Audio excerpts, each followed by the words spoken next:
بسم الله الرحمن الرحيم وبه نستعين والصلاة والسلام على سيد الأنبياء والمرسلين وعلى آله وصحبه أجمعين. أما بعد فأعوذ بالله من الشيطان الرجيم. بسم الله الرحمن الرحيم. هو الذي بعث في الأميين رسولا منهم يتلو عليهم آياته ويزكيهم ويعلمهم الكتاب والحكمة وإن كانوا من قبل في ضلال مبين. وقال النبي صلى الله عليه وسلم إنما بعثت معلما.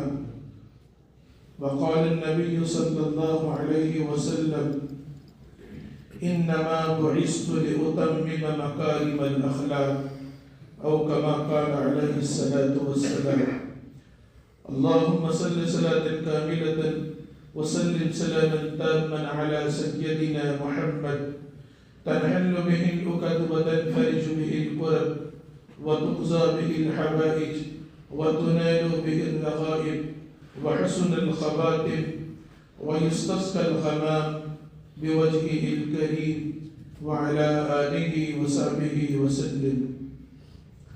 معزز و موقر حضرات علماء و حفاظ، عزیز طلباء اور ملت کے غیور نوجوانوں، بزرگوں اور ساتھیوں، آپ لوگ بہت دیر سے تصوف و سلوک کی باتیں سن رہے تھے، اور جن لوگوں نے تصوف کی اس راہ میں اپنے آپ کو کھپایا، اپنے وقت اور زندگی کو لگایا، ان کے واقعات کو آپ لوگ سن رہے تھے، سماعت کر رہے تھے، اور یہ احساس آپ لوگوں کے دل میں پیدا ہو رہا تھا کہ شاید تصوف چند صدیوں کی بات ہے، اور تصوف چند صدیوں ہی میں یہ ہمارے پاس آیا ہے.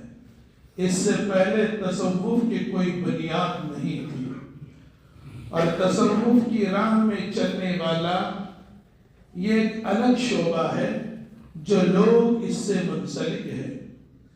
گستاخی معاف، میں بڑے ادب کے ساتھ کہتا ہوں، لیکن پوری وضاحت کے ساتھ میں یہ بات کہنا چاہتا ہوں، یہ ہم سبوں کی خام خیالی ہے کہ تصوف چند صدی چند برسوں کی بات ہے. اس سے پہلے تصوف کا کوئی ذکر نہیں تھا اور تصوف کو لوگ جانتے نہیں تھے. یہ چیزیں خام خیالی ہے. اور ہم جس دور سے گزر رہے ہیں، یہ دور اللہ کے فضل سے علم میں ترقی کر رہا ہے، وہ آگے بڑھ رہا ہے، دینداری بڑھتی جا رہی ہے، لوگ دیوانہ وار علم سے وابستہ ہو رہے ہیں اور دین کی طرف بڑھتے چلے جا رہے ہیں. لیکن کسی کہنے والے نے کہا تھا، وہ اندھیرے ہی بھلے تھے کہ قدم راہ پر تھے، وہ اندھیرے ہی بھلے تھے کہ قدم راہ پر تھے، روشنی لائی ہے منزل سے بہت دور ہمیں. علم بڑھ رہا ہے، ترقی ہو رہی ہے، اور علم کا رجحان لوگوں میں بڑھ رہا ہے. کیا مرد اور کیا عورتیں، کیا جوان اور کیا بوڑھے، کیا جاننے والے اور کیا نہ جاننے والے، ہر ایک میں علم کا رجحان بڑھتا چلا جا رہا ہے. لیکن صورتحال یہ ہے، گستاخی معاف، اللہ کی کتاب اور رسول اللہ کی سنتوں سے دوری ہو رہی ہے. اور یہ بات سچائی ہے، یہ حقیقت پر مبنی ہے، یہ صورتحال ہو رہی ہے. علامہ اقبال کا وہ شعر کہ عقل ناپید خرومی گردش صورت بات، عقل کو تابع فرمان نظر کر نہ سکا، جس نے سورج کی شعاعوں کو گرفتار کیا، زندگی کی شب تاریک سحر کر نہ سکا. یہ صورتحال ہو رہی ہے، خوب ترقی ہو رہی ہے، لوگ سورج پہ کمنڈے ڈال رہے ہیں، چاند پہ پہنچ گئے ہیں، وہاں زمینوں کی خرید اور فروخت تو ہو رہی ہے. لیکن سچائی یہ ہے کہ ہم لوگ اپنے دل کی آبادی سے اور دل میں اللہ کی اس تجلی کے اترنے سے ناواقف ہے، اور ہمیں کوئی خبر نہیں ہے. اور سمجھتے ہیں کہ یہ تصوف یہ نئی چیز ہے، یہ تصوف اب سماج میں آئی ہے، یہ تصوف چند سالوں کی پیداوار ہے، یہ تصوف اب آ رہا ہے، یہ تصوف کس چیز کا نام ہے، یہ تصوف کون سی بلا ہے، یہ تصوف کون سی مصیبت ہے؟ یہ اچھوں کے ذہن میں یہ سوال اٹھتا ہے، اور سوال اٹھ رہا ہے اور اس پر بحثیں ہو رہی ہے، آپس میں مذاکرے ہو رہے ہیں، مناظرے کی نوبت آ رہی ہے، اور مناظرہ کو لوگ کر رہے ہیں، وہ لوگ کر رہے ہیں گستاخی معاف جنہیں علم سے کوئی وابستگی نہیں ہے اور علم کو جانتے بھی نہیں ہیں اور علم کا چیز معلوم نہیں ہے، صرف YouTube, WhatsApp, Instagram, net اور انٹرنیٹ کے ماہر ہیں، ایسے لوگ بحث کر رہے ہیں، اس لیے کہ یہ دنیا میں بحث ہوتی ہے۔ اگر اسی کے معاملہ ہوتا تو اللہ 1,24,000 انبیاء کو دنیا میں نہیں بھیجتا، فرشتوں کے ذریعے کیسٹیں تقسیم کرا دیتا اور کہا جاتا لیجئے اسکرین آن کیجئے، کیسٹ ڈالیے، اصولوں کو پڑھیے، ضابطے کو پڑھیے، دستور کو پڑھیے، دستور حیات کو پڑھیے اور زندگی گزاریے۔ یہ نبیوں کو 1,24,000 انبیاء کو دنیا میں آنے کی ضرورت کیا تھی؟ سرکار ذی وقار صلی اللہ علیہ وسلم سب سے آخر میں دنیا میں تشریف لائے، اور آپ کے تشریف آوری کے مقاصد میں سے 3 مقاصد ہے۔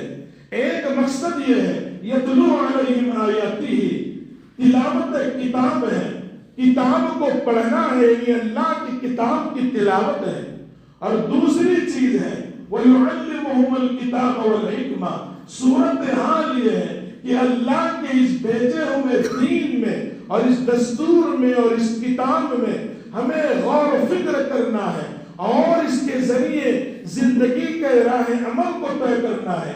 اور ایک اصول یہ بتایا گیا وَيُزَكِّيهِمْ، تزکیہ نفس کرنا ہے۔ جس دن قرآن مجید کا اس آیت کا نزول ہوا اسی دن سے، اس سے پہلے جتنے انبیاء ہیں انہوں نے بھی دلوں پہ محنت کی، انہوں نے بھی اخلاق کو سمجھایا، کردار کو سمجھایا، کیریکٹر کی بات کی، اچھی تعلیم کی بات کی، اچھے اخلاق کی بات کی، اچھے معاشرے کی بات کی، اچھے سماج کی بات کی۔ نبی علیہ السلام سے پہلے جتنے بھی انبیاء دنیا میں آئے انہوں نے بھی اس کی بات کی، اور سرکار ذی وقار صلی اللہ علیہ وسلم کے ان 3 مقاصد میں سے عظیم ترین مقصد وَيُزَكِّيهِمْ ہے، جس کو ہم عام زبان میں تصوف و سلوک کہتے ہیں۔ پھر یہ کہنا کہ یہ کہاں سے تصوف آ گیا، یہ تصوف کی کیا بات ہے، سالک کسے کہتے ہیں، سالک کا کیا معاملہ ہے، اس طرح کے سوال نہیں اٹھنے چاہیے۔ یہ علامت ہے اس بات کی کہ ہم اللہ کی اس کتاب سے وابستہ نہیں ہیں، اللہ کی اس کتاب سے وابستہ نہیں ہے جو پوری انسانیت کے لیے ہدایت کا ذریعہ ہے، ہدایت کا سبب ہے اور ہدایت کے لیے اتاری گئی ہے۔ ہم لوگوں کے ساتھ اس عمل سے یہ بات سامنے آتی ہے کہ اللہ کی اس کتاب کو ہم نہ سمجھتے ہیں، نہ تلاوت کا شوق ہے، نہ اس کے معانی اور مطالب کو سمجھنے کا شوق ہے، اور نہ اس کا آیتیں کس مقصد کے لیے اتری ہے، اس میں شان نزول، سبب نزول کیوں ہوا ہے، کس لیے ہوا ہے، ہمیں اس کا کوئی شوق نہیں ہے۔ یہ عہد کرو آج کی اس مجلس کے بعد کہ جب تک کہ زندہ رہیں گے اللہ کی اس کتاب سے وابستہ رہیں گے، اس لیے کہ اللہ کی یہ کتاب اگر ہمارے اندر موجود ہوگی تو ہم اللہ کے اس طریقے سے کبھی بھی نہیں ہٹیں گے، اس لیگ اور اس وطیرے اور اس روش سے ہم کبھی بھی نہیں بھٹکیں گے جس کو بتایا ہے جناب رسول اللہ صلی اللہ علیہ وسلم نے۔ تو یہ عہد کریں، 2 چیزیں ہمارے لیے ہیں آج دنیا میں، اگر ہم 2 چیزوں کو اپنا لیں گے، کسی کو سمجھنے کی کوئی ضرورت نہیں ہے اور کسی بات کو آگے بڑھانے کی ضرورت نہیں ہے، ہم 2 چیزوں کو ذہن میں رکھیں، ایک اللہ کی کتاب اور دوسری رسول اللہ کی سنت۔ یہ دونوں چیزیں ہوں گی، دنیا کی کوئی طاقت ہمیں پریشان نہیں کر سکتی، چاہے قادیانیت اٹھے، چاہے شکیلیت اٹھے، خوارج اٹھے، روافض اٹھے، جبریہ اٹھے، قدریہ اٹھے، امامیہ اٹھے، معتزلہ اٹھے، خوارج اٹھے، یہ ہمارے قدموں کو ڈگمگا نہیں سکتے۔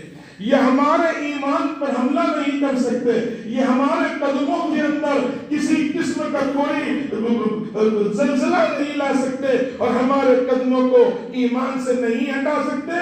شرط یہ ہے کہ یہ دونوں چیزیں ہمارے اندر ہوگی۔ اگر دونوں چیزیں نہیں ہوں گی تو یہ دنیا میں جو سینکڑوں فرقے ضالہ ہیں جو ہمیں پریشان کرنے کے در پر ہیں، عقیدہ توحید پہ حملہ کرنے کے در پر ہیں، اور عقیدہ آخرت کو ختم کرنے کے در پر ہیں، اور عقیدہ نبوت کو ہمارے بچوں کی زندگیوں سے مٹانے کے در پر ہیں، اگر یہ چیزیں ہمارے اندر ہوگی تو یقین مانیے ہمارے زندگیوں سے کبھی بھی دین نہیں جائے گا۔ اس لیے کہ دو چیزیں ہمارے پاس ہیں، ایک کتاب اللہ ہے اور دوسری سنت رسول اللہ ہے۔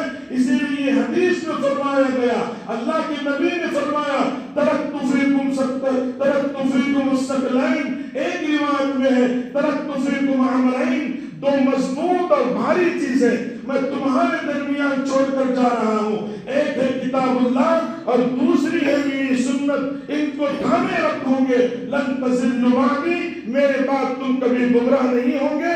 اس لیے ہر مومن کی یہ ذمہ داری ہے وہ عہد کرے کہ انشاءاللہ کتاب اللہ کی تلاوت بھی کریں گے، اس کے معنی اور مطالب کو بھی سمجھیں گے، اس کے شان نزول اور سبب نزول کو بھی سمجھیں گے۔ اگر کتاب اللہ کو پڑھیں گے تو تصوف و سلوک کی راہ کو ہم کو کسی کے سمجھانے کی کوئی ضرورت نہیں ہوگی، اس لیے کہ ہم نے کتاب اللہ کا مطالعہ کیا ہے، کتاب اللہ کو ہم نے پڑھا ہے، اس کے معنی اور مطالب کو سمجھا ہے، تو کسی کے سمجھانے کی ضرورت نہیں ہوگی، کسی پہ اعتراض کرنے کی ضرورت نہیں ہوگی۔ ہمارے معاشرے اور سماج میں لوگ یہ سمجھتے ہیں کہ یہ نئی چیز ہے اور یہ نئی چیز آ گئی ہے، یہ کوئی نئی چیز نہیں ہے، یہ سرکار ذی وقار صلی اللہ علیہ وسلم کے بعثت کے عظیم مقاصدوں میں سے ایک عظیم مقصد یہ بھی ہے کہ وَيُزَكِّيهِمْ، لوگوں کا تزکیہ کرے۔ اب تزکیے کا مطلب کیا ہے کہ ہم دلوں کو مصفا کرے، مجلہ کرے، صاف کرے، کن چیزوں سے صاف کرے اور کن چیزوں سے اس کو دھوئے۔ مطلب یہ ہے کہ ہمارے دل کے اندر اللہ کی توحید ہو، نبی سے والہانہ محبت ہو اور عقیدہ آخرت ہمارا مضبوط ہو۔ عقیدہ آخرت ہمارا مضبوط ہے۔ ہمارا حال یہ ہے، علامہ اقبال نے کہا تھا زبان سے کہنے دیا لا الہ تو کیا حاصل، دل و نگاہ مسلمان نہیں تو کچھ بھی نہیں۔ ہماری صورتحال یہ ہے کہ ہم کہتے ہیں کہ اللہ ایک ہے، کرنے والی ذات اللہ کی ہے، اللہ ہی کی ذات سے ہوتا ہے، وہ خالق ہے، وہ ہمارا مالک ہے، وہ قادر ہے، قدیر ہے، مقتدر ہے۔ قل ان القوت للہ جمیعا، پوری دنیا کی طاقت اور بادشاہت اللہ ہی کے لیے ہے۔ لیکن جب عملی زندگی میں ہم لوگ آتے ہیں تو عملی زندگی میں یہ ہمارا عقیدہ اللہ کے ایک ہونے کا، اپنے عمل سے جو اظہار کرنے کا ہے، وہ عمل سے اظہار تو دوسری چیزوں کا ہوتا ہے۔ اسی لیے ایمان نام ہے اقرار باللسان، تصدیق بالقلب اور عمل بالجوارح، جسے دوسری زبان میں عمل بالارکان بھی کہتے ہیں۔ ہم تو اللہ کو زبان سے کہہ رہے ہیں، دل میں تصدیق بھی کر رہے ہیں، لیکن جب عمل سے اظہار کا معاملہ آ رہا ہے تو اللہ کی وحدانیت ہمارے اعمال سے نہیں نکل رہی ہے۔ یہاں دور چلتے ہیں، یہاں دور چلتے ہیں ہمارے معاشرے میں، کبھی تو اجمیر کا دور چلتا ہے، کبھی قمر علی درویش کا دور چلتا ہے، کبھی میرا ولی کا دور چلتا ہے، کبھی انتاپور بارآباد کا دور چلتا ہے۔ ان دوروں میں جب دور چلتے ہیں تو ہمارے ایمان کی مضبوطی اور اس میں استقامت کا امتحان ہوتا ہے۔ مجھے معاف کیجئے گا گستاخی میں بڑے ادب کے ساتھ کہتا ہوں، ہم تو اللہ کے گھر میں مسجد میں بیٹھ کر کے یہ اعلان کرتے ہیں کہ کرنے والی ذات اللہ کی ہے، اللہ کے علاوہ کوئی معبود نہیں ہے، ہمارا اس پر ایمان ہے، ہم اس کے لیے مر جائیں گے مٹ جائیں گے۔ لیکن جب یہ دور شروع ہوتے ہیں تو یہ گاڑیاں جب چلتی ہیں اور گاڑیوں میں جب لوگ بیٹھتے ہیں تو ہمارے عقیدے توحید کا امتحان ہوتا ہے کہ ہم نے جو زبان سے اقرار کیا تھا اور دنیا والوں کو یہ کہا تھا کہ دل میں ہم تصدیق کرتے ہیں کہ اللہ کے علاوہ اور کوئی معبود نہیں ہے، یہ تصدیق جو کی تھی ہم نے وہ عمل بالارکان یا عمل بالجوارح کے ذریعے یہ ثابت کرتے ہیں کہ اللہ کی ذات میں اور دوسروں کو شریک و صحیح مانتے ہیں، دوسروں کو ہم مانتے ہیں۔ یہ اس بات کا ثبوت ملتا ہے. اور یہ صورت ہم اچھے لوگ قبر علی درویش پہ جاتے ہیں, اچھے لوگ حاجی علی پہ جاتے ہیں, اچھے لوگ جب دور چلتا ہے کشمیری کے شہر میں جانے کا وہاں لوگ جاتے ہیں, میرا ولی پہ جاتے ہیں, انتاپور تارا باغ میں وہاں غیر اللہ کے نام پہ ذبح کرنے والے بکرے اور وہاں کٹنے والے بکرے جو ہوتے ہیں وہ کوئی خدا بیزار لوگ نہیں ذبح کرتے ہیں, وہ لوگ نہیں ذبح کرتے ہیں جو اللہ پہ ایمان نہیں رکھتے, وہ لوگ نہیں آتے ذبح کرنے کے لیے جو اللہ کی ذات کو نہیں مانتے, وہ لوگ نہیں آتے ہیں, وہ لوگ آتے ہیں جو دعویٰ کرتے ہیں کہ ہم سچے اور پکے مسلمان ہیں. ایسے لوگ جا کر کے وہاں پر بکروں کو ذبح کرتے ہیں, گوشت کو تقسیم کرتے ہیں, اکیلے نہیں جاتے, گاڑیاں بھر کے جاتے ہیں اور مستورات بھی ساتھ میں ماشاءاللہ ہوتی ہے وہ بھی وہاں جاتی ہیں اور جا کر کے وہاں وہ پورا لطف اٹھاتی ہیں اور پورا وہاں جا کے پوری سیر کرتی ہیں اور جا کر کے ماشاءاللہ جس کی قبر ہے وہاں پر جا کر کے سلامی بھی دیتی ہے. یہ صورتحال ہماری ہوتی ہے اور یہ طریقہ کار ہمارا ہوتا ہے. پھر ہمارے عقیدے توحید کہاں چلے گیا؟ تو تصوف کے ذریعے بتایا جاتا ہے کہ یہ تمام کی تمام چیزیں جو کہہ رہے ہیں یہ اللہ کو بیزار کرنے والی چیزیں ہیں. اللہ نے ان چیزوں کا حکم نہیں دیا ہے, صرف ایک اللہ کو ماننے کا حکم دیا ہے. تو ہمارا اس وقت تو عقیدہ توحید سمجھ میں آتا ہے کہ ہمارا عقیدہ توحید کتنا مضبوط ہے. اس سے اظہار ہوتا ہے موت کے موقع پر, خوشی کے موقع پر, غمی کے موقع پر, جلسے اور جلوس کے موقع پر, میلوں اور ٹھیلوں کے موقع پر, سماج میں آنے والے عرصوں کے موقع پر ہمارے ایمان کی کسوٹی ہوتی ہے اور ہمارے ایمان کا امتحان ہوتا ہے کہ ہم لوگ کتنے مضبوط ہیں. اسی کا نام تصوف ہے کہ ایسے حالات میں بھی ہم اپنے آپ کو اس سے دور رکھیں. یہ معاشرے میں چلنے والے دور ان سے دور رکھا جائے. یہ کوئی نئی بات نہیں ہے, ہم نے نہیں سیکھا, یہ ہماری غلطی تھی کہ تصوف کو ہم نہیں سمجھا اور یزکین کو ہم نہیں سمجھا اور یعلمہم الکتابہ کو ہم نہیں سمجھا, یتلو علیہم آیاتی کو ہم نہیں سمجھا. یہ ہماری اپنی غلطیاں ہیں اور ہماری اپنی خامی ہے. اگر ہم پڑھتے, مدارس میں جاتے, علماء سے ربط رکھتے, ان کے پاس جاتے, قرآن کو سمجھتے, تجوید کے ساتھ پڑھتے, اس کے تمام جو مقاصد ہے اس کے ساتھ اگر اس کو پڑھتے تو آج یہ نوبت ہم تک نہیں آتی. صحابہ کرام رضوان اللہ تعالی علیہ مجمعین میں یہ باتیں نہیں تھی. وہ عقیدے کے اتنے مضبوط تھے اور اتنے پختہ تھے کہ سوال ہی نہیں پیدا ہوتا چاہے کچھ بھی ہو جائے. اس زمانے میں بھی اس طرح کی باتیں ہوتی تھی, سجدہ تعظیمی کیا جاتا تھا, اس زمانے میں میلے اور ٹھیلے ہوتے تھے, عرس لگا کرتے تھے. اس سے کس کو انکار ہے؟ یہ تاریخ بیان کرتی ہے. لیکن ایک صحابی کا بھی مزاج ایسا نہیں تھا کہ وہاں پر اس طرح گئے ہو اور جا کر کے انہوں نے اس کارنامے کو انجام دیا ہے. لیکن ہمارا ہے, ہم نمازی بھی ہے, حاجی بھی ہے, پڑھے لکھے بھی ہے, جاننے والے بھی ہے, لیکن جب دور آتا ہے پھر اس پہ چلے جاتے ہیں. بچے نہیں مانتے, بیوی نہیں سنتی, ساس کا فون آ گیا تھا, سالی بیچاری پریشان تھی. اس طرح کے بہانے کر کے یہ نہیں سمجھاتے ان کو کہ خوشناموں کو نہیں سمجھاتے, ساس کو نہیں بولتے کہ یہ غلط ہے, عقیدے توحید کے خلاف ہے. ہم سمجھانے کی کوشش نہیں کرتے. گستاخی معاف. آج ہمارے معاشرے میں قرآن مجید کی 2 آیتوں پر عمل کرنا چاہیے. ایک پہ عمل ہو رہا ہے, دوسرے پہ عمل نہیں ہو رہا ہے. میں وہ آدمی ہوں, پبلک میں رہتا ہوں, زمین پہ رہتا ہوں, میں آسمانوں میں نہیں رہتا, کمروں میں نہیں بند رہتا, دفتروں میں بند نہیں رہتا, آفسوں میں جا کے بند نہیں ہو جاتا. میں پبلک کے درمیان رہتا ہوں. روزانہ 400 سے 500 لوگوں کو ملتا ہوں, ان کے آواز سامنے آتے ہیں. حیرت ہوتی ہے کہ کیا صورتحال ہے. لیکن ہمارا مزاج اس طرح کا نہیں ہے. ہم یہ ہے کہ کوئی سننے کے لیے اور کسی بات کو ماننے کے لیے تیار نہیں ہے. یہ صورتحال ہماری ہوتے چلی جا رہی ہے. اس لیے ہم سبوں کی یہ ذمہ داری بنتی ہے, سب سے پہلے عقیدہ توحید کو ہم مضبوط کریں.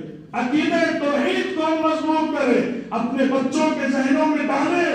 اگر عقیدہ توحید ہمارا مضبوط ہوگا تو یوں سمجھو ہم تصوف و سلوک کی راہ پہ چلنے والے ہیں اور قرآن کے اس حکم کو ماننے والے ہیں. لیکن ہمارا حال دیکھیے کیا ہو رہا ہے.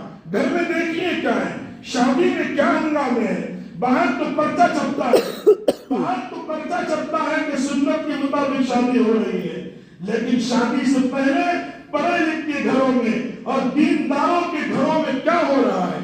بیوی پری ہو رہی ہے، ہلدی ہو رہی ہے، مہندی ہو رہی ہے، اور کہتے ہیں عام زبان میں عورتوں کو جسے سہاگن کہا جاتا ہے، ان کو بلا کے بند کمرے میں پردے کے اندر کھیر اور پوری کھلائی جاتی ہے۔ یہ کون سی چیز ہے؟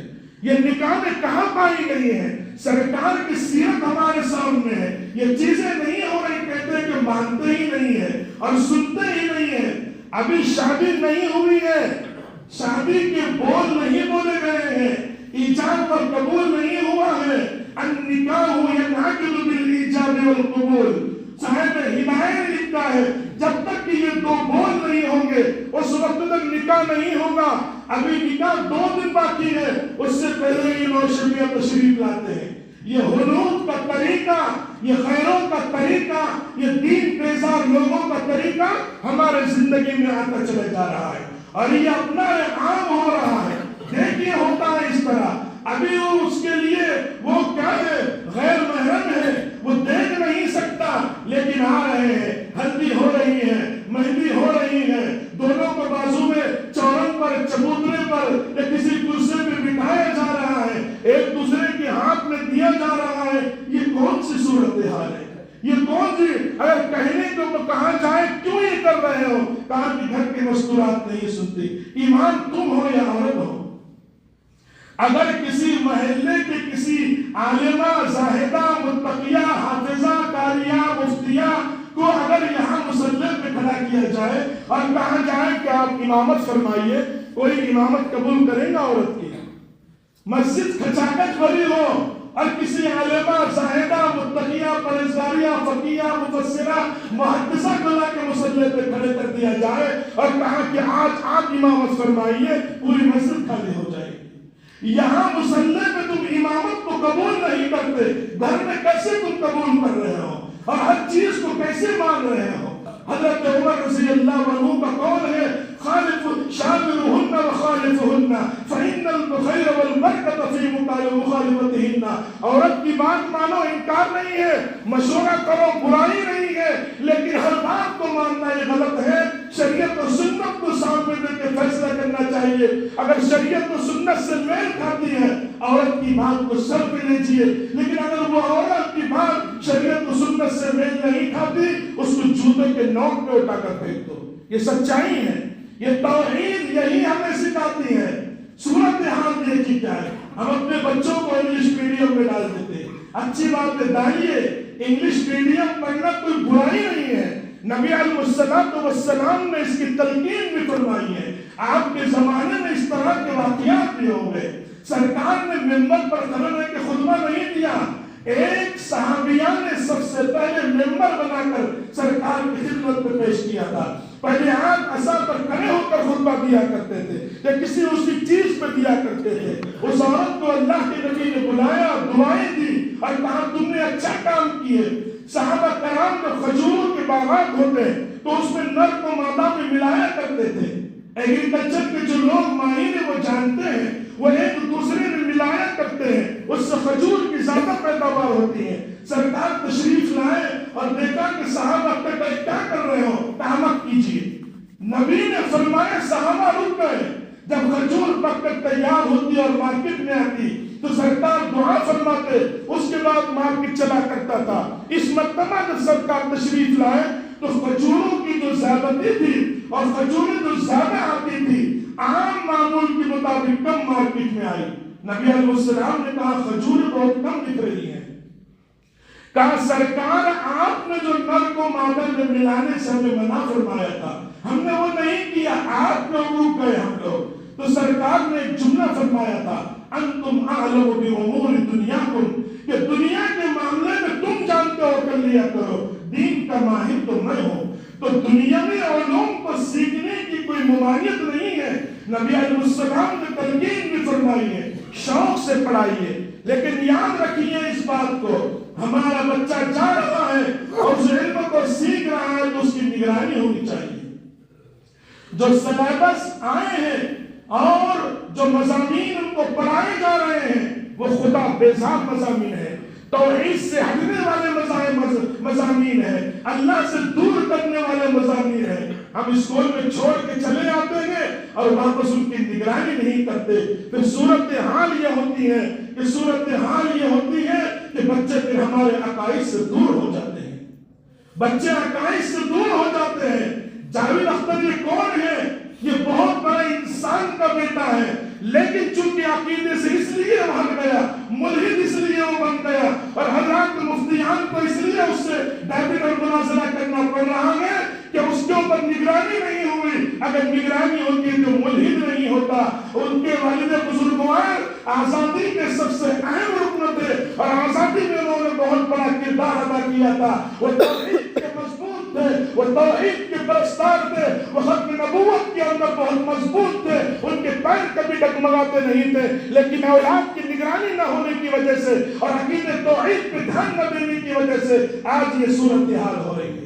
اگر ہم اپنے بچوں پہ دھیان نہیں دیں گے اور تھوڑے سے علم میں خوش ہو جائیں گے، خوش فہمی کے ہم تو کیا ہو جائیں گے، ہم خوش فہمی میں مبتلا ہیں کہ ہم بہت دیندار ہیں، کچھ دیندار ہیں۔ معاف کیجئے گا، معاف کیجئے، گستاخی معاف ہے۔ مد نظر اصل میں اصلاح مفاسد ہے، مد نظر اصل میں اصلاح مفاسد، نشتر جو لگاتا ہے وہ دشمن نہیں ہوتا۔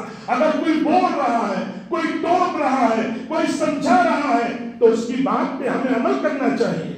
ہم چاہے بہت بڑے فاضل ہوں اور بہت بڑے علم کے دیوانے ہوں اور دلدادہ ہوں، علم ہمارے پاس آ کر کے قدموں میں رہتا ہو، لیکن ذمہ داری ہم سبوں کی یہ ہے، اگر قرآن و حدیث سے بات ٹکرا رہی ہے تو ہمارا وہ علم بیکار ہے۔ یہ اصول یاد رکھیے، ایک اصول میں تم کو بتا رہا ہوں۔ اگر آپ کہیں گے کہ مولانا نے بہت بڑی بات کہی، میری بات اگر قرآن و حدیث سے میل کھاتی ہے اس کو اپنے سر پہ رکھیے۔ میری بات قرآن و حدیث سے میل کھاتی ہے اس کو سر پہ رکھیے۔ اگر وہی میری بات قرآن و حدیث سے ٹکراتی ہے اور میں بات ایسے کہہ رہا ہوں جو قرآن و حدیث سے میل نہیں کھاتی، جنوں کے نوک پہ اٹھا کر پھینک دو۔ یہ صلاحیت ہمارے اندر ہونی چاہیے، یہ صلاحیت اور استعداد ہمارے اندر ہونا چاہیے، یہ لیاقت ہمارے اندر ہونا چاہیے۔ اگر کوئی فتنہ شکیلیت کا آدمی ہمیں پکڑ لے، کوئی قادیانی ہمیں پکڑ لے تو ہم جواب نہیں دے سکتے، ہم لاجواب ہو جاتے ہیں۔ فبہت الذی کفر کی عملی تصویر ہمارے اندر دکھائی دیتی ہے، ہم ڈر جاتے ہیں، بوکھلا جاتے ہیں، ہم کیا بولے کیا نہیں، آئیے بلائیے مولانا کو سمجھائیے کیا ہو رہا ہے۔ ہمارے اندر اتنی مضبوطی ہونی چاہیے۔ علامہ نور شاہ کشمیری رحمۃ اللہ علیہ نے صحابہ کی شان میں کہا تھا، ابر الناس قلبا واعتقه علما واقله تکلفا۔ صحابہ کی مثال تو یہ تھی، بڑے نیک باز لوگ تھے، نیکیاں ان کے یہاں پیدا ہوا کرتی تھی۔ واعتقه علما، ہمارے جیسا علم نہیں تھا، قرآن کی ایک ایک جملے پر ان کی مہارت حاصل تھی۔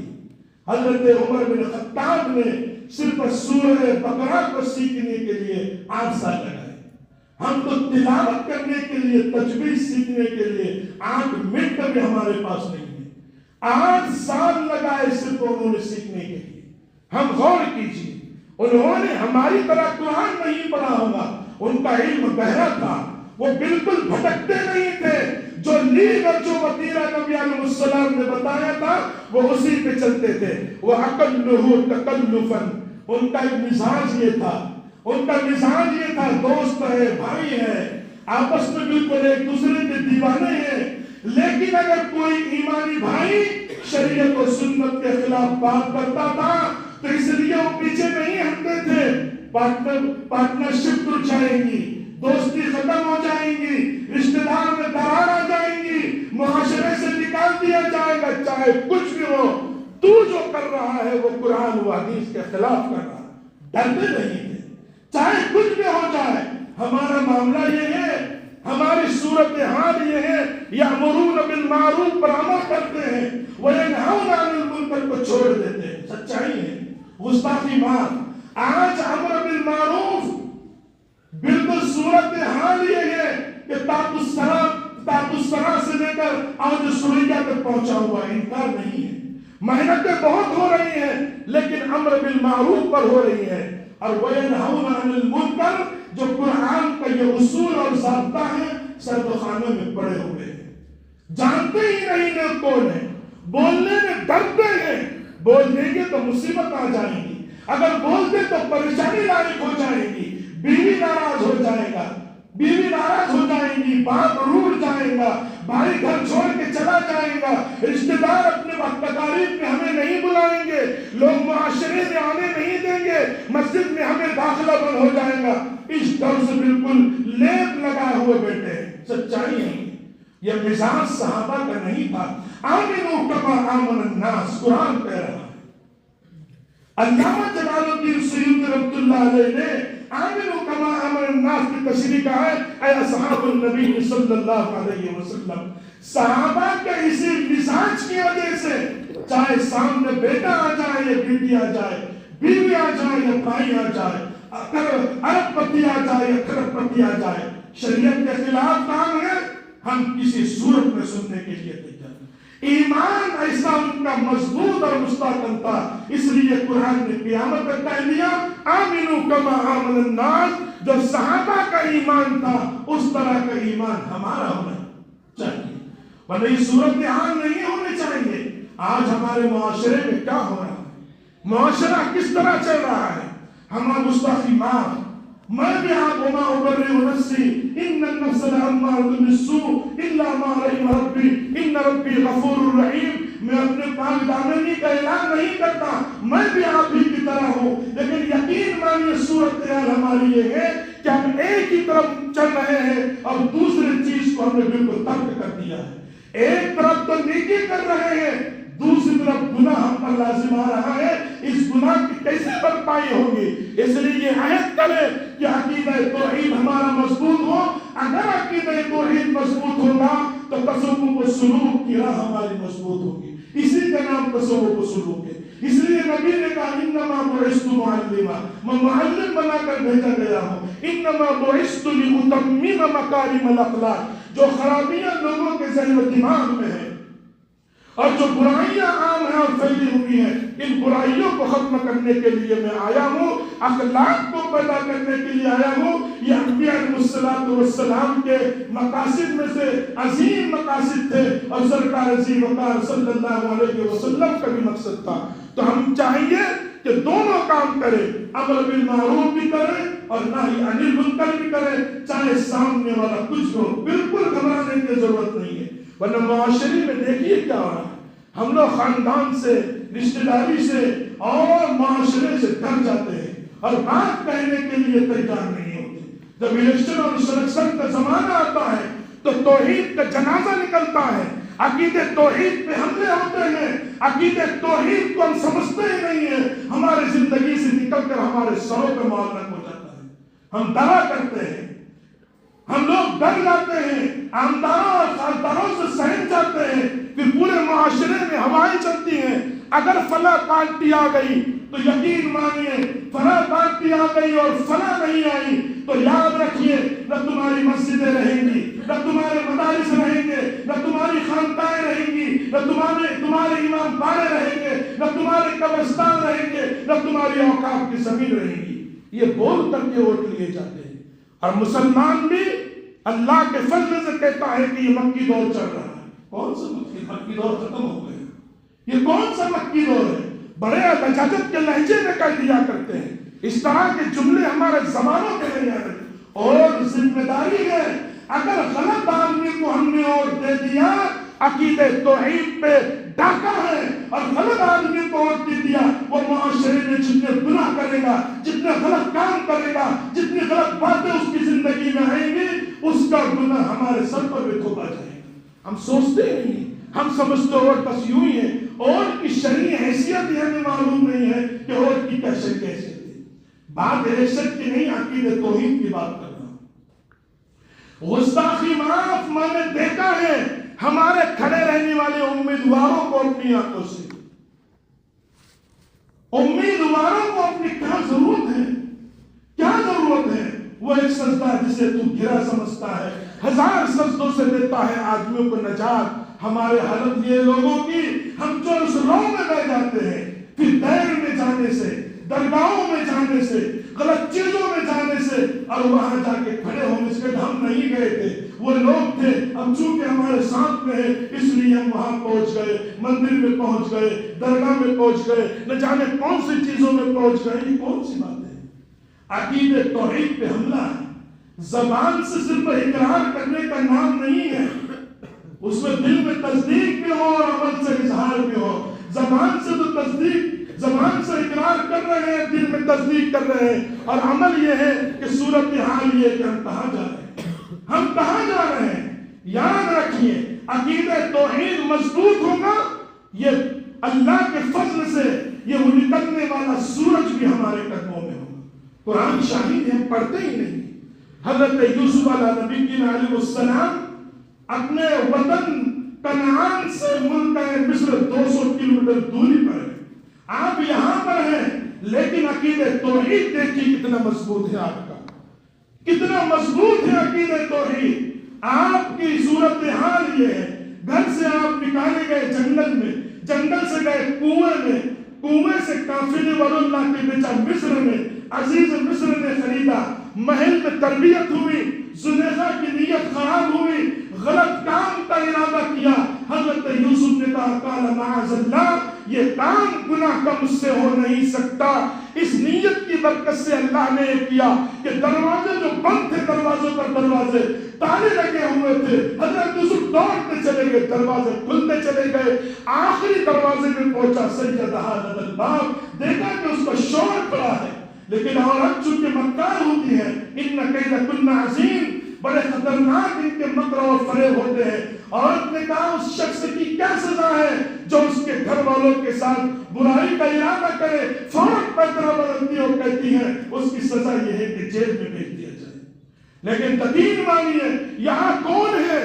کنعان سے بہت دور ہے، 200 کلومیٹر دور ہے، اعزا مقربہ نہیں، رشتہ دار نہیں، دوست و احباب نہیں، گناہ کے کام کے پورے اسباب مہیا ہے، گناہ کرنے کی تمام چیزیں یہاں موجود ہیں، لیکن اللہ کو ڈرے ہوئے ہیں کہ خدا کی ایک ذات ہے، خدا کی ایک ذات ہے، نمرۃ السوداء علی صخرۃ السما فی ظلمۃ اللیلہ، کالے رات میں کالے پتھر پر چلنے والی چوٹی کو بھی خدا دیکھ رہا ہے، اور اللہ کی ذات دیکھتی ہے تو اس محل کے اندر، پردوں کے اندر اور دروازوں کو بند کیے ہوئے اللہ کی ذات مجھے دیکھ رہی ہے۔ اسے عقیدہ توحید نے آپ کو گھر نکالا، جیل گئے، لیکن صورتحال دیکھیے کیا ہوئی، عجیب و غریب واقعہ پیش آیا، بادشاہ بوڑھا ہو رہا ہے، نیکی کیسی چلتی ہے اور عقیدہ توحید کیسا مضبوط ہوتا ہے۔ حضرت یوسف علیہ نبی علیہ السلام کو دیکھیے، جیل میں گئے، آپ کے ساتھ دو نوجوان آئے، ان میں سے ایک وہ تھا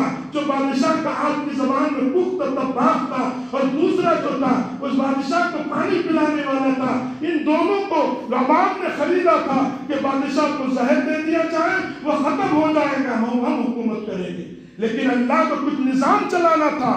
جو عقیدہ توحید پہ جمے ہوئے تھے، جن کا عقیدہ مضبوط تھا اور جو تصوف و سلوک کی راہ کو سمجھے ہوئے تھے، صورتحال یہ ہوئی کہ اللہ رب العالمین نے ان نوجوانوں نے خواب دیکھا، ایک نے خواب دیکھا میں بادشاہ کو شراب پلا رہا ہوں، دوسرا نے خواب دیکھا میرے سر پر ٹوکرا ہے، اس میں روٹی ہے، تاکل الطیر من، اس میں پرندے کھا رہے ہیں۔ حضرت یوسف نے ان کو کیا دی خواب کی تعبیر بتا دی، کہا ایک تو سولی پہ چڑھایا جائے گا، دوسرا بادشاہ کا قریبی بنے گا۔ وہ چلے گیا، حضرت یوسف نے کہا بادشاہ سے میرا تذکرہ کرنا، لیکن وما انسانی ہو الا الشیطان نذکرہ، وہ بھول گیا کہ تذکرہ کرنے سے کوئی یاد نہیں رہا۔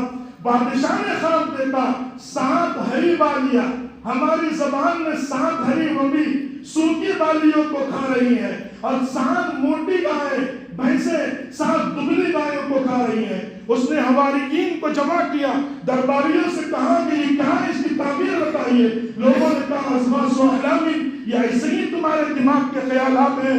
وہ جو حضرت یوسف کے ساتھ جیل میں تھا، عقیدہ توحید دیکھی کیسا راستہ کھولتا ہے اور کیسی راہ نکالتا ہے، اس عقیدے میں جمنے کی برکت سے اس کو یاد آیا اور کہا کہ بہترین تعبیر دینے والے ہیں حضرت یوسف۔ ان کو بلایا گیا، حضرت یوسف کو جب پیغام آیا، ہمارے جیسا ہوتا آمدار صاحب کا میسج آیا ہے، خاصدار صاحب کا میسج آیا ہے، سیدھا جیل کو توڑ کے نکل جاتا۔ اب یوسف نہیں نکلے، کہا جو زنا کا الزام مجھ پہ لگایا گیا تھا پہلے اس کی تصدیق کی جائے، اور جب کلین چٹ مجھے ملے گی اس کے بعد میں جیل سے آؤں گا، میں جیل سے آنے کے لیے تیار نہیں۔ بادشاہ نے جلدی میں عدالت قائم کی۔ حضرت زلیخا نے کہا غلطی میری تھی، حضرت یوسف پاک دامن ہے۔ جب کلین چٹ ان کو دی گئی پھر حضرت یوسف تشریف لائے۔ پھر بادشاہ نے کہا کہ ہم تمہیں بادشاہت کی کرسی دیتے ہیں۔ حضرت یوسف نے کہا پہلے جاننی علی خزائن الارض انی حفیظ علیم، پہلے تم مجھے جو ہے یہ کھاتا دیجئے جس میں کرپشن بہت زیادہ ہے، پہلے میں اس کو درست کروں گا۔ تو یہ کیوں ہوا؟ عقیدہ توحید کی بنیاد پر۔ کون سی اوٹ بیگ تھی، کون سے رشتہ دار تھے؟ ایون ہماری طرح تو تھا نہیں کہ بادشاہ کے بولنے پہ گھما دیا اور پورا حضرت یوسف کو دے دیا، یہ صورت یہاں نہیں تھی۔ یہ عقیدہ توحید پہ چلنے کی وجہ سے اللہ نے حضرت یوسف علیہ السلام کو بادشاہ بنایا۔ آج بھی ہماری اولاد عقیدہ توحید پہ جمی رہے گی اور مضبوطی کے ساتھ اپنے عقیدے پہ جمی رہیں گی، ہمیں کچھ کرنے کی ضرورت نہیں ہے، یہ کرسی ہمارے قدموں میں ہے۔ لیکن شرط یہ ہے، یہ پتہ، یہ علامت ہے اس بات کی کہ ہم لوگ جو ہے دور ہوتے جا رہے ہیں اور ہمارے ہاتھوں سے اقتدار ختم ہو رہا ہے۔ 700 سال حکومت ہماری آ رہی، لیکن آج صورتحال دیکھی کیا ہے۔ اس کی واحد وجہ یہ ہے کہ ہمارے اندر شریعت و سنت کی راہ پہ جمنا نکل گیا ہے اور عقیدہ توحید ہمارا خراب ہو گیا ہے۔ دوسروں کی عقیدے ہمارے ذہنوں میں آ گئے ہیں جس کی وجہ سے یہ مصیبتیں آ رہی ہیں۔ ایک چھوٹی سی حدیث ہے سرکار کی، اعمالکم امالکم، جیسے تمہارے اعمال ویسے تمہارے حاکم۔ یہ علامت اس بات ان میں طاقت نہیں ہے اقتدار حاصل کرنے کی، یہ ہماری گناہوں کی وجہ سے ہے، یہ ہماری غلطیوں کی وجہ سے ہے، یہ عقیدے کی بگاڑ کی وجہ سے ہے، یہ ایمان کی کمزوری کی وجہ سے ہے۔ ورنہ صحابہ کی تاریخ ہم پڑھا کرتے ہیں، کس طرح ایک صحابی چلے گئے انڈونیشیا، یہ کسی مقرر کی تقریر سے یا کسی حاکم کی حکمت سے یا کسی بڑے انسان کی وجہ سے یہ پورا ملک مسلمان نہیں ہوا۔ 2 صحابہ تجارت کے لیے گئے، پورا ملک مسلمان ہو گیا۔ تجارت ہماری طرح نہیں کی، شریعت و سنت کے مطابق کی، کہ قرآن کا حکم ہے اس میں کہ ہم دیکھتے ہی نہیں، ہمیں معلوم ہی نہیں ہے۔ ہم بیڑیاں بنا رہے ہیں، کھیتیاں پکا رہے ہیں، کام کر رہے ہیں، لیکن نہیں معلوم کہ کھیتی کس طرح کی جاتی ہے اور بیڑیوں میں کیا اصول قرآن اور حدیث کا ہے، حضرت فقہاء نے کیا معیار طے کیا ہے۔ ہم ایک دوسروں کے ساتھ خرید و فروخت کرتے ہیں لیکن ہمیں کوئی معلوم نہیں ہے کہ کیا چیز ہے، بہت دور ہے، ہمیں کچھ معلوم نہیں ہے۔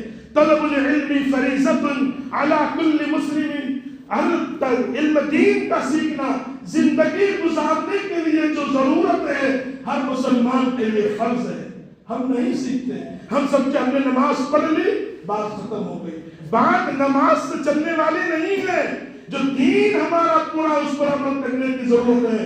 اس لیے ہمیں چاہیے ہم تصوف و سلوک کی راہ، یہ کوئی نئی چیز نہیں ہے، یہ ابھی لادی ہوئی چیز نہیں ہے۔ یہ حضرت مولانا محبوب العلماء والصلحاء حضرت مولانا حافظ پیر محمد ذوالفقار نقشبندی دامت رحمت اللہ علیہ ان کی نہیں ہے یہ کی ہوئی، یہ نبی علیہ السلام کے زمانے سے ہے اور نبی علیہ السلام نے اس نظام کو مرتب کیا ہے۔ اور صدیق اکبر رضی اللہ عنہ اپنے دور میں، حضرت عمر فاروق نے اپنے دور میں، حضرت عثمان غنی نے اپنے دور میں اور حضرت علی نے اپنے دور میں برابر اس نظام کو برقرار رکھا، اور جو نظام نبی علیہ السلام نے بنایا تھا اس نظام کے اوپر عمل کرتے رہے۔ تصوف و سلوک نام ہے ذہن اور دل کے تبدیلی کا۔ مطلب کیا ہے؟ عقیدہ توحید بگڑا ہوا ہے وہ اچھا ہو جائے، غلط چیزیں ہیں وہ نکل جائیں، غرور ہے، تکبر ہے، شیخی ہے، حرص ہے، طمع ہے، لالچ ہے، اناد ہے، دشمنی ہے، دنیا کی محبت ہے، درہم و دنانیر، چونیاں اور اشرفیاں، ریال اور درہم کی جو محبت دل میں وہ نکل جائے، اس کا نام تصوف ہے۔ لیکن صورتحال ہم نے اس کو الگ راہ دے دیے۔ کچھ لوگ تو گستاخی مار اس کو سمجھتے ہیں کہ یہ ہمارا کام ہی نہیں ہے، ہر آدمی کی ذمہ داری ہے۔ میں پورے ذمہ داری کے ساتھ کہہ رہا ہوں، علماء کی ایک مقدس ترین جماعت یہاں موجود ہے، پوری ذمہ داری کے ساتھ کہہ رہا ہوں چاہے مفسر ہو، چاہے محدث ہو، چاہے فقیہ ہو، چاہے مفتی اعظم ہو، چاہے داعی اعظم ہو، مبلغ اعظم ہو، اولیاء ہو، اتقیاء ہو، اصفیاء ہو، جب تک کہ وہ لوگ تصوف کی اس راہ سے نہیں گزریں گے، علم جو ہے ان کا ناکارہ ہوگا اور وہ شریعت و سنت کی راہ پر گامزن نہیں ہو سکتے۔ جب غور کیجئے، ایک فقیہ اور مفسر جو قرآن مجید کو اپنے ذہن میں رکھتا ہے، اس کے لیے بھی یہ لازمی ہے کہ وہ اس طریقے پہ چلے، تو عام انسانوں کے لیے کتنا لازم ہوگا، عام انسانوں کے لیے کتنا لازم ہوگا۔ ہر ایک کے لیے ضروری ہے، اگر اس پر عمل نہیں کرے گا زندگی تاریک ہوگی۔ شیطان بہت بڑا عالم تھا، فرشتوں کا امام اور مقتدا اور سرخیل تھا، لیکن اس کے پاس علم تھا، عشق نہیں تھا۔ اگر علم اور عشق دونوں چیزیں اس کے پاس ہوتی تو یہ صورت نہیں ہوتی۔ صورت حال یہ ہو گئی ہے کہ اس کے پاس علم تھا، تکبر و غرور پیدا ہو گیا، عشق نہیں تھا، یعنی اللہ سے محبت نہیں تھی، اس کے دستور اور نظام سے والہانہ الفت نہیں تھی، اس لیے وہ شیطان کیا کر دیا، اللہ رب العالمین کے اس دربار سے نکال دیا گیا اور کہا گیا فَاخْرُجْ مِنْهَا فَإِنَّكَ رَجِيمٌ وَإِنَّ عَلَيْكَ لَعْنَتِي إِلَى يَوْمِ الدِّينِ، قیامت تک کے لیے دھمکار ہے۔ تو ہمیں چاہیے دونوں چیزیں ہمارے اندر ہو، علم بھی ہو اور عمل بھی ہو۔ یہ عقید توحید کی بات ہے، بے شمار باتیں اس میں ہے کہ ہمارا حال کیا ہے۔ اس عقید توحید کے اندر ہم اپنے بچوں کو تلقین کریں، عقیدے پہ مضبوط جمائیں، شریعت و سنت میں اس کا کیا حکم ہے ہم وہ اپنے دیکھیں، اپنے بچوں کی تلقین کریں۔ اسکول سے آنے والے بچوں کو کیا سکھایا گیا ہے اس پر ہم سبوں کی ذمہ داری خیال رکھتے۔ ہماری گھروں میں مائیں اور بہنیں کیا کر رہی ہیں ان کے اوپر نگرانی کرنے کی ضرورت ہے۔ ان کے عقائد کتنے بگڑے ہوئے ہیں، نماز کے متعلق انہیں کوئی معلومات نہیں ہے۔ سینکڑوں عورتیں ایسی ہیں جو بیٹھ کر کے نماز پڑھتی ہیں جبکہ توبہ فرض ہے، توبہ فرض ہے۔ علماء کی جماعت یہاں بیٹھی ہوئی ہے، فرض کے ساکت ہونے سے نماز بھی ساکت ہو جاتی ہے۔ کئی عورتیں ایسی جو برسہ برس سے بیٹھ کر کے نماز پڑھ رہی ہیں۔ اب غور کیجئے، جب توبہ ہی نہیں ہوا اور فرض ساکت ہو گیا اور نماز انہوں نے پڑھ لی، ان کی نماز کہاں سے؟ اس لیے ایمان والے کی علامت یہ بتائی گئی ہے وَيُقِيمُونَ الصَّلَاةَ، کہ وہ نماز کو قائم کرتے ہیں۔ علامہ جلال الدین سیوطی نے لکھا ہے اَيَأْتُونَ بِهَا بِحُقُوقِهَا، اس کا مطلب یہ ہے کہ فرماتے ہیں کہ پورے ارکان کے ساتھ، ہماری زبان میں تعدیل ارکان کے ساتھ نماز کو پڑھنا ہر شخص کی ذمہ داری ہے۔ اگر تعدیل ارکان کے ساتھ نماز نہیں پڑھیں گے اس کی نماز نہیں ہوگی۔ اب غور کیجئے، مسجد میں علماء کو چھوڑ کر کے اگر کسی کو پوچھا جائے تعدیل ارکان سمجھائیے، کون سمجھائے؟ معلوم ہی نہیں تعدیل ارکان کون سی بلا کا نام ہے، اور ہم پڑھے جا رہے ہیں نماز اور کہتے ہیں کہ ہماری نماز قبول نہیں ہوتی۔ قرآن مجید میں اللہ نے کہا ہے ان الصلاۃ تنہا عن الفحشاء والمنکر ولذکر اللہ اکبر واللہ یعلم ما تصنعون۔ قرآن کہہ رہا ہے جب آدمی نماز پڑھتا ہے اس کے زندگی سے، اس کے گھر سے، اس کے خاندان سے، اس کے کنبے سے، اس کے قبیلے سے، اس کے برادری سے، اس کے سماج سے، اس کے سوسائٹی سے، اس کے شہر سے، اس کی بستی سے، اس کے علاقے سے بے حیائی رخصت ہو جاتی ہے۔ اب ہم نماز بھی پڑھ رہے ہیں، اب غور کیجیے، یہ قرآن مجید نے جو دعویٰ کیا ہے کہ نمازی ہونے کی وجہ چیز ختم ہو جاتی ہے، اب ہم نمازی بھی ہیں اور انتظر تعاربات کے دیوانے بھی ہیں۔ ہم نمازی بھی ہیں، کمالی درویش کے ایسے دیوانے ہیں کہ مہینے میں چکر چھوٹتا نہیں ہے۔ ہم نمازی بھی ہیں اور اجمیر کو چکر ہمارا چھوٹتا نہیں ہے۔ یہ بات ہمارے معاشرے میں ہے، 7 مرتبہ اجمیر جاؤ، 1 مرتبہ حج کا اعلان کر دو۔ اب ذرا سمجھائیے مجھے سمجھائیے، یسألونک عن الأہلہ کیا مطلب ہے اس کا؟ سمجھائیے ذرا۔ حج کن دنوں میں ہوتا ہے؟ سال بھر ہوتا ہے حج، تاریخوں میں ہوتا ہے۔ ایک تاریخ بھی اونچ نیچ ہو گئی تو حاجی نہیں ہوتا۔ ہمارا حاجی مکہ گئے، مدینہ گئے، آئے بن کے حاجی، انڈیا کی لہریں دیکھی پھر پاجی کے پاجی۔ وہ اس لیے ہو رہا ہے کہ علم نہیں ہمارے پاس، اس وجہ سے یہ صورتحال ہو رہی ہے۔ عقیدہ توحید میں بگاڑ ہے ہمارے، اس لیے ہم یہ کوشش کریں کرے کہ انشاءاللہ عقیدہ ہمارا مضبوط ہوگا انشاءاللہ. اور نماز اس کے اصولوں کے مطابق پڑھیں گے. تو یہ بات کہہ کر کے میں اپنی بات ختم کرتا ہوں. صحبت یار زندہ باشد پھر کبھی زندگی رہی تو عقیدے توحید پر، عقیدے نبوت پر اور عقیدے آخرت پر تفصیل سے بات کی جائے گی. صورتحال یہ ہے کہ ہم تو انسٹاگرام میں، فیس بک میں، واٹس ایپ میں گھنٹوں گزار دیتے ہیں، لیکن مسجد میں بیٹھنے میں بڑی الجھن ہوتی ہے اور گھڑیوں کی طرف دیکھتے ہیں کہ امام صاحب کی تقریر بڑی لمبی ہو گئی ہے. یہاں بیٹھنے میں بھی عبادت کا سوال ہے. اس لیے قرآن کا یہ دعویٰ ہے کہ جو نماز پڑھتا ہے اس کی زندگی سے برائیاں ختم ہو جاتے ہیں. وہ غور کیجیے، ہم نمازی بھی ہیں، کوئی اللہ کے فضل سے کوئی خامی جو نہ ہو ہمارا ہر چیز موجود ہے. پھر پتا چلا کہ قرآن نے جو دعویٰ کیا ہے کہ نماز پڑھنے کی وجہ سے بے حیائی اور برائیوں کا خاتمہ ہو جاتا ہے. پھر کہاں بے حیائی برائی ختم ہو رہی ہے؟ پتا چلا کہ قرآن نے جو دعویٰ کیا تھا وہ غلط ہے. کسی کہنے والے نے کہا تو نعوذ باللہ ہے قول محمد قول خدا، فرمان نہ بدلا جائے گا، بدلے گا زمانہ لاکھ مگر قرآن نہ بدلا جائے گا. یہ ہمارے سوچنے اور سمجھنے کے زاویے بدل گئے. ہم جس طرح نماز پڑھنا چاہیے ویسی نماز، اب نماز کیسی پڑھیں گے؟ سرکار نے فرمایا ان تعبد اللہ کأنک تراہ فإن لم یکن تراہ فإنہ یراک. مسلمانوں تم ایسی نماز پڑھ لیا کرو کہ تم اللہ کو دیکھ رہے ہو. تمہارے اندر وہ شکتی، وہ طاقت، وہ پاور، وہ صلاحیت، وہ استعداد، وہ لیاقت ہونا چاہیے کہ تم اللہ کو دیکھ رہے ہو. اگر تمہارے اندر وہ طاقت نہیں ہے، یہ تصور کر لیا کرو خدا ہم کو دیکھ رہا ہے. ایک اصول دیا، اصول ذہن میں رکھو، دل کے دروازے کو کھولو، اپنے دامن اور پلوں میں لے جاؤ. سرکار نے یہ بتایا ہے، یہ اصول سکھایا ہے نماز پڑھنے کا، خدا دیکھ رہا ہے. تو جو نمازی ابھی ہم عشاء کی نماز ادا کریں گے، جو اللہ ہمیں مسجد میں نماز پڑھتے ہوئے دیکھ رہا ہے، وہی خدا ہمیں کاروبار میں، دکانداری میں، تجارت میں ڈنڈی مارتے ہوئے بھی دیکھ رہا ہے. تو یہ اصول یاد رہیں گا کہ خدا دیکھ رہا ہے. نہ جھوٹ ہوگا، نہ غیبت ہوگی، نہ چغلی ہوگی، نہ ڈکیتی ہوگی، نہ غلط کام. اصول کیا ہے؟ خدا دیکھ رہا ہے. ایک اصول دیا سرکار دو عالم صلی اللہ علیہ وسلم نے. اس لیے ابھی کسی مقرر نے کہا ہے کہ حضرت عمر بن خطاب مسجد نبوی کے ممبر پر خطبہ دے رہے ہیں اور مدینہ سے 450 کلومیٹر دور حضرت ساریہ کی سرکردگی میں، ان کی امارت میں، ان کی امامت میں جنگ ہو رہی ہے. حضرت عمر خطبہ دے رہے ہیں.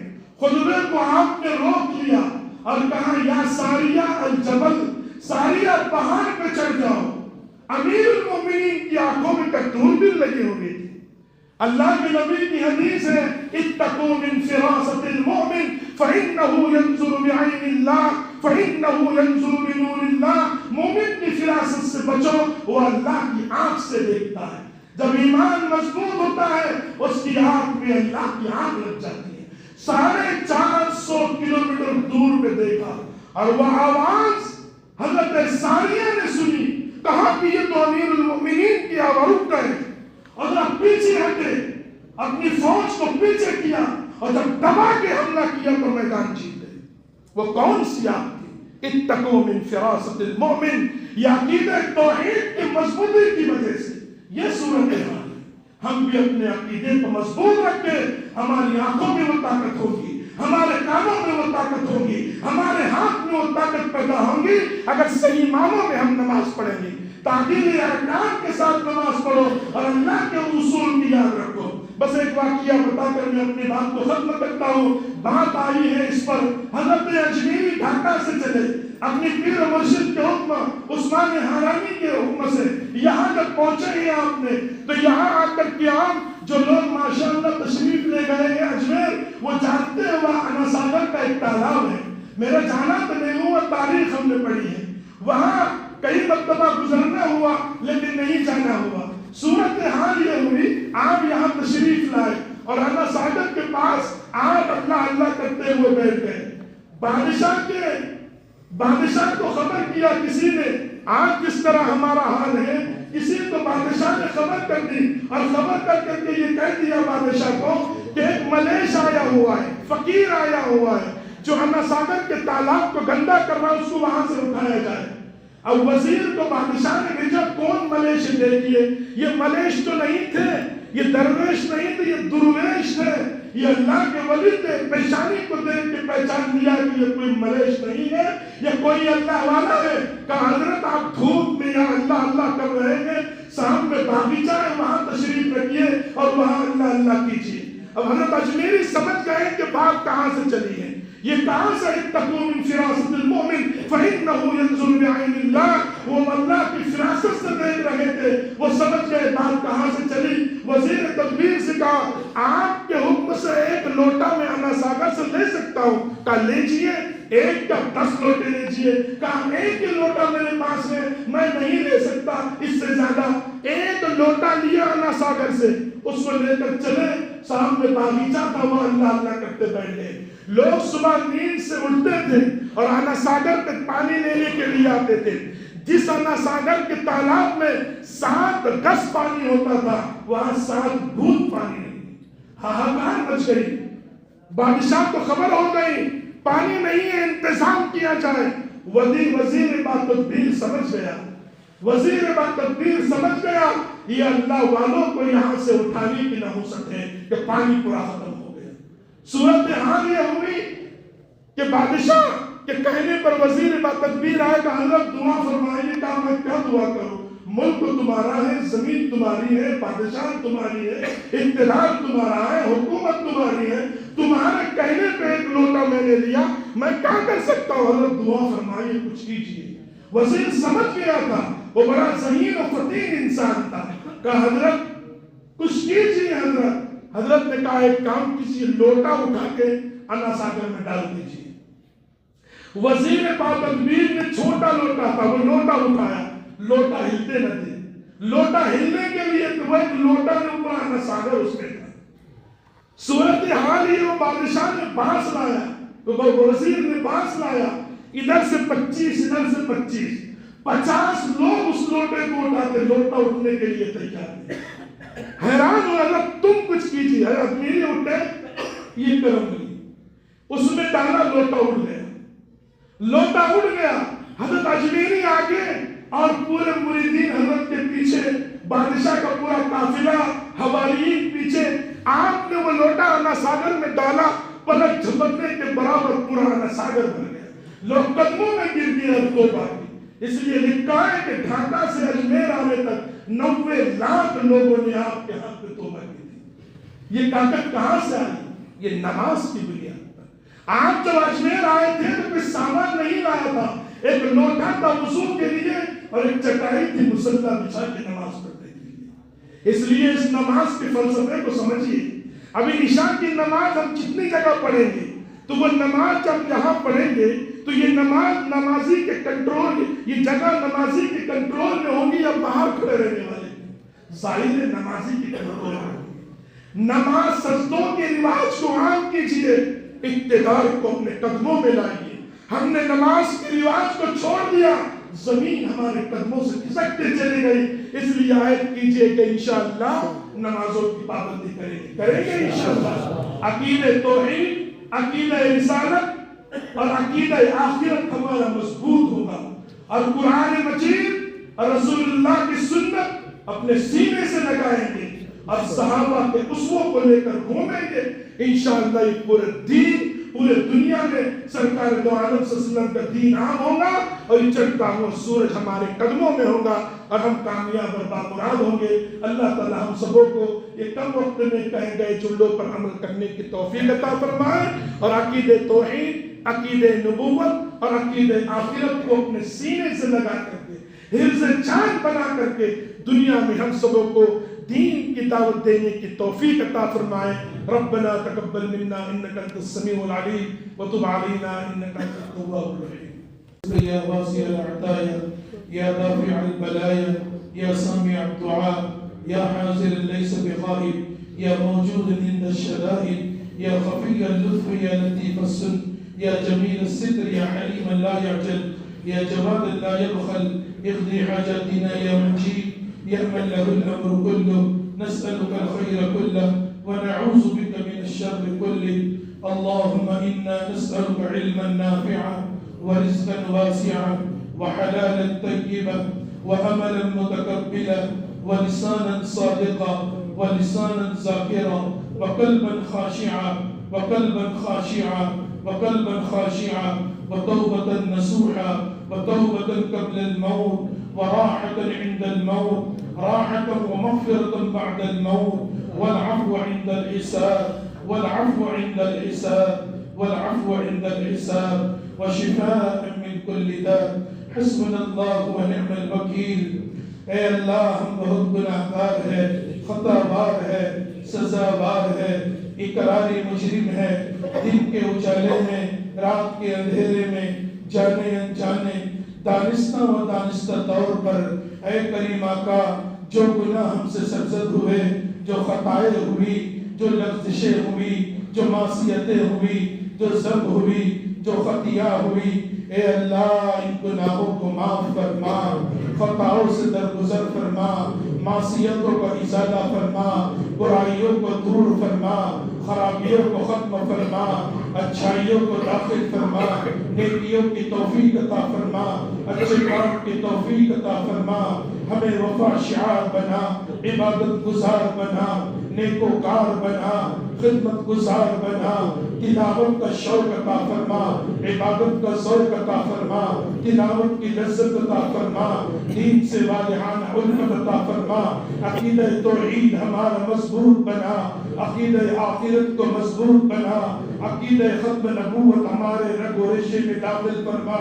اے اللہ تجھ سے عشق عطا فرما، تیرے نبی سے والہانہ الفت عطا فرما، ان سے والہانہ محبت عطا فرما، ان کے طریقے کو ہمارے اندر داخل فرما، ان کے ایک ایک سنت کو زندہ کرنے کی توفیق عطا فرما، ایک ایک سنت پر عمل کرنے کی توفیق عطا فرما، ان کا اسوہ ہمارے اندر داخل فرما، اٹھتے بیٹھتے چلتے پھرتے ہر وقت اے اللہ تیری یاد کی توفیق عطا فرما، تیری تقدیس کو بیان کرنے کی توفیق عطا فرما، تیری تحمید اور تیری بڑائی کو بیان کرنے کی توفیق عطا فرما، نبی علیہ السلام کی طرز زندگی عطا فرما۔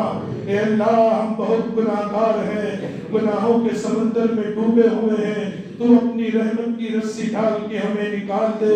اے اللہ ہم ماتھے کے بال سے پیر کے ناخن تک گناہوں کی دلدل میں پھنسے ہوئے ہیں، اے کریم آقا تو اپنی رحمت کی رسی ڈال کے ہمیں نکال دے۔ اے اللہ تو ہمیں آواز دیتا رہا، ہم آگے چل دیے، تو پکارتا رہا، ہم نے پلٹ کے نہ دیکھے، اے اللہ تو نے ندا لگائی، ہمارے کان پہ چوٹن نہ رہی، ہم گناہوں کی طرف چل دیے، رقص گاہوں کی طرف چل دیے، سنگیت اور مزامین کی طرف چل دیے، گناہوں کی طرف چل دیے، لوگوں کی عزت کو لوٹنے کی طرف چل دیے، جھوٹ اور چغلی کے لیے چل دیے، غیبت کے لیے چل دیے، حرص ہمارے اندر پیدا ہو گئی، لالچ ہمارے اندر پیدا ہو گئی، طمع ہمارے اندر پیدا ہو گئی، دنیا کی الفت داخل ہو گئی، دنیا کی محبت کی ہم دل دادا بن گئے۔ اے اللہ ہمارے دلوں میں اہل ایمان کے بارے میں اناد آ گیا، دشمنی آ گئی، بغض آ گیا، کینہ آ گیا، عداوت آ گئی، دشمنی آ گئی۔ اے اللہ ان تمام گناہوں کو ختم فرما، ان تمام گناہوں کو ختم فرما، ہماری زبان کو ذاکر بنا، ہماری زبان کو شاکر بنا، صبر کے بول نکلنے کی توفیق عطا فرما، ہمارے اندر علم عطا فرما، بردباری عطا فرما، صبر عطا پیدا فرما، شکر پیدا فرما، نیکیوں پہ عمل کرنے کی توفیق عطا فرما، ایک دوسرے کے ساتھ غمخواری کی توفیق عطا فرما، تواضع پیدا فرما، انکساری پیدا فرما، لجاجت پیدا فرما، علم و بردباری کا ہمیں دیوانہ بنا۔ اے اللہ ہمارے معاشرے میں امن عطا فرما، سالمیت عطا فرما، صالحیت عطا فرما، اچھائی عطا فرما، نیکیوں کا دورہ عطا فرما، برائیوں کا خاتمہ فرما، نیکیوں کی راہ پہ چلنے کی توفیق عطا فرما، ہمیں اللہ قرآن سے عشق عطا فرما، قرآن کو پڑھنے کی توفیق عطا فرما، اس کی تلاوت کی لذت عطا فرما، اس کے معانی اور مطالب کو سمجھنے کی توفیق عطا فرما، اس کے شان نزول اور سبب نزول کو ہمارے ذہن و دماغ پر نچھاور فرما، حدیث کو ہم کو سیکھنے کی توفیق عطا فرما، اس کے شان عروج کو پڑھنے کی توفیق عطا فرما، اس کی تشریح کو اور توضیح کو سمجھنے کی توفیق عطا فرما، اس کے بیان کرنے کے مقصد کو ہمارے دل میں اتار دے، والہانہ الفت پیدا فرما، ان دونوں اصولوں سے محبت پیدا فرما، قرآن و حدیث کا دیوانہ بنا، صحابہ کے اصولوں کو ہمارے اندر پیدا فرما، ان کی طرح ایمان کو مضبوطی عطا فرما، استحکام عطا فرما، ہمارے اندر جرأت مندی عطا فرما، بے باکی عطا فرما، دین پہ جماؤ پیدا فرما، دین پہ استقامت عطا فرما، نبی کے دین کی ترویج اور تشریح اور اشاعت کرنے کی توفیق عطا فرما، پورے دنیا میں گھوم کر کے دین کو عام کرنے کی توفیق عطا فرما، تیرے نبی کے عقیدے توحید کو، عقیدے آخرت کو اور عقیدے نبوت کو گھر گھر میں پہنچانے کی توفیق عطا فرما، ہمارے بچوں میں مضبوط ایمان پیدا فرما، مضبوط ایمان پیدا فرما، ان کو ایمان کا استحکام عطا فرما، اے اللہ اہل ایمان کی قدم قدم پر مدد فرما، نصرت فرما، ان کی دستگیری فرما، ان کو اعیان و اشراف سے نواز دے، اے اللہ پورے دنیا میں ذلیل کیے جا رہے ہیں، ہماری عزتیں محفوظ نہیں، ہمارے جانیں محفوظ نہیں، ہمارے مال محفوظ نہیں، ہمارے دین پر ڈاکے ڈالے جا رہے ہیں، اے اللہ ہمارے لیے نئے نئے قانون بنائے جا رہے ہیں، اے اللہ ان قانون بنانے والوں کو ہدایت عطا فرما، ہدایت عطا فرما، ہدایت عطا فرما، اگر ہدایت نہیں ان کے مقدر میں ہے اے اللہ سب ہستی سے انہیں مٹا دے، پورے دنیا کے اہل ایمان کی حفاظت فرما، خصوصاً فلسطین، حماس، اے اللہ ریفا کے اہل ایمان کی حفاظت فرما، ان کی قدم قدم پر دستگیری فرما، انہیں فتح مبین عطا فرما، ان کا تو حامی اور مددگار بن جا، تو ان کا ایمان و سرخیل بن جا، ان کو اعیان و اشراف سے نواز دے، انہیں رحمت عطا فرما، رحمت عطا فرما، اللہ انہیں رحمت عطا فرما، ان کے لیے خوشحالی عطا فرما، خوشبختی عطا فرما، صحت مندی عطا فرما، فارغ البالی عطا فرما، نیک نامی عطا فرما، ان کی قربانیوں کو قبول فرما، ان پر ہونے والے ظلم کا خاتمہ فرما، ان پر ہونے والے زیادتی کو مٹا دے، جو لوگ ظلم کر رہے ہیں اے اللہ ان کے ہاتھ کو روک دے، تو قادر ہے، قدیر ہے، مقتدر ہے، یقیناً یہ ہمارے گناہوں کی سزا ہے، اے اللہ ہمارے گناہوں کی طرف نہ دے، ان کے مکانات اجڑ گئے، ان کے بچے یتیم ہو گئے، ان کی ماؤں کو بیوہ کر دیا گیا، اے اللہ ان کے جائیدادوں کو ختم کر دیا گیا، صرف اس لیے کہ وہ دنیا کی عمدہ زمین ہے، دنیا کی اونچی ریل اسٹیٹ ہے، اس لیے ظالم اس طرح حرکت کر رہے ہیں، اے اللہ مسلمانوں کو ان کا ملک عطا فرما، ان کی زمین عطا فرما، ان کی حکومت عطا فرما، ان کو طاقت عطا فرما، ان کو قوت عطا فرما، ان کو حوصلہ عطا فرما، دنیا میں نیک نامی مقدر فرما، آخرت میں جنت ان کے لیے مقدر فرما، اور ہم سبوں کی جانب سے اس طرح شہادت عظمیٰ لینے والوں کو جزائے خیر عطا فرما، اے اللہ ہمارے تمام دینی مراکز کی حفاظت فرما، مکاتب کی حفاظت فرما، مدارس کی حفاظت فرما، خانقاہوں کو مضبوط فرما، انہیں مستحکم بنا، دین کے تمام شعبوں کو زندہ فرما، ہر انسان کو شریعت و سنت پہ چلنے والا بنا، جو بیمار ہے ان کو شفا عطا فرما، جو دنیا سے جا چکے ان کی کروٹ کروٹ مغفرت فرما، جنت الفردوس ان کے لیے مقدر فرما، علماء کو قوت عطا فرما، طاقت عطا فرما، ثابت قدمی عطا فرما، استحکام عطا فرما، ان میں بے باکی عطا فرما، جرأت مندی عطا فرما، ان کو ہر طرح سے اللہ تو خوشحال اور خوشبختی مقدر فرمانے کے فیصلے فرما، اے اللہ ہر طرح سے تو ان کی مدد فرما، ہر طرح سے ان کی نصرت فرما، یا وارثین انبیاء کی مدد فرما، ہر طریقے سے تو ان کا معاون و مددگار بن جا، جو دنیا سے جا چکے ہیں اے اللہ ان کو ہم سبوں کی جانب سے خراج عقیدت پیش فرما، اے اللہ خصوصاً ہمارے درمیان سے اے اللہ تیرا نیک بندہ اور ولی کامل تیرے دربار میں پہنچ چکا ہے، اے اللہ بڑا تھکا مادہ ہے اور تھک کر کے تیرے دین کی نشر و اشاعت کر کے تیرے دربار میں آیا ہے، اے اللہ ان کی مغفرت فرما، ان کی مغفرت فرما، ان کو مغفرت فرما، انہیں راحت عطا فرما، انہیں سکون عطا فرما، اس کی طرح ہم سبوں کو زندگی گزارنے کی توفیق عطا فرما، ان کی طرح جینے کی توفیق عطا فرما، ان کی طرح دین کو زندہ کرنے کی توفیق عطا فرما۔ اے اللہ ہم سبوں کے جانب سے سرکار زیبا کا احمد مصطفیٰ محمد مصطفیٰ کالی کرنی والے یتیم عبداللہ جگر گوش آمنہ جناب رسول اللہ صلی اللہ علیہ وسلم کو جزائے خیر عطا فرما، اور ہم سبوں کی دعا اے اللہ ان کے صدقے میں قبول فرما، جو دعائیں مانگی وہ عطا فرما، جو مانگنے سے رہ گئی وہ بھی عطا فرما، ہماری اس دعا کو سرکار زیبا کا صلی اللہ علیہ وسلم کے صدقے میں مزید قبول فرما۔